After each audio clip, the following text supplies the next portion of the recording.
On today's history video, I want to continue our exploration of World War II and discuss the fall of France, how France fell.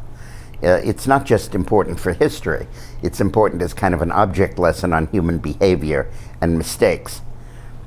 In World War I, the British and the French set up a continuous front of trenches stretching from the English Channel to the Alps. And there were constant trenches, and anywhere the Germans attacked, they were able to defend, and it settled into a stalemate. Well, the British decided that they would be more effective in the Second World War. So the British strategy was not to just sit back there and wait in France for the Germans to come to them and wage a defensive war. They decided that at the first indication that the Germans were going to attack, the British should invade Belgium with the consent of the Belgian government and move up front to meet the oncoming German advance that would be swinging around over the German border into Belgium, into France, but fight them in Belgium. So the minute the German offensive started, the British moved all their forces up to meet the Germans forward. Well, the Germans had anticipated that the British would do that. So what they did was they attacked slightly further south and further to the east, flanking the British forces. So the British were moving forward into Belgium, and the Germans attacked around them, basically cutting them off, surrounding them. And as soon as the British realized that they were cut off from the French forces and that the Germans had driven a line between the French, who were further south, and the British, who were at the Channel, the British decided to fall back and to retreat back into France, which they never should have left in the first place.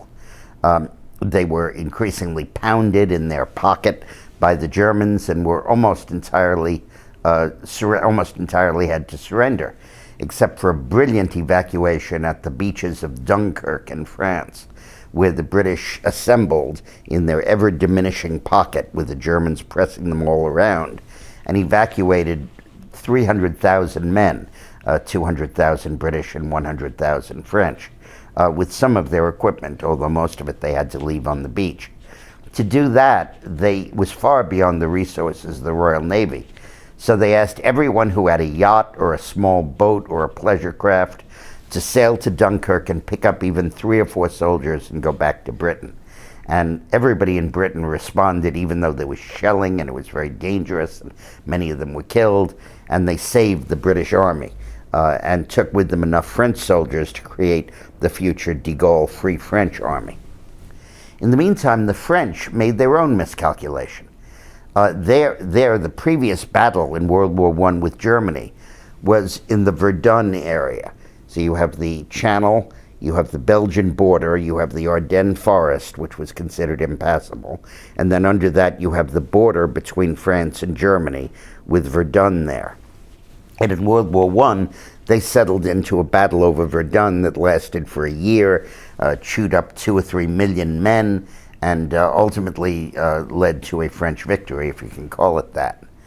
So what the French did this time was they fortified that line like crazy. They poured resources into artillery emplacements and fortifications, and very deep, so the soldiers would never have to show their faces. They could fire without being exposed. This was all called the Maginot Line, after Maginot, the French defense minister who built it.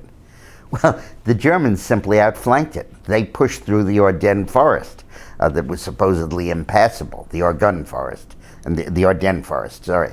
They pushed through there, and then they flanked the French to the north. And just as they rolled around the British army, they now rolled around the French army and isolated it into a pocket pinned up against its own Maginot Line. At that point, the French attempted a breakout and partially succeeded. They fought tenaciously, but the German air superiority and tactical position overwhelmed them, and soon the Germans captured Paris and then all of France shortly thereafter. But it's always said that generals go into the next war perfectly prepared to win the last one, and that's exactly what happened here. The British advanced into Belgium that they never did in World War I, and they felt that was a real improvement.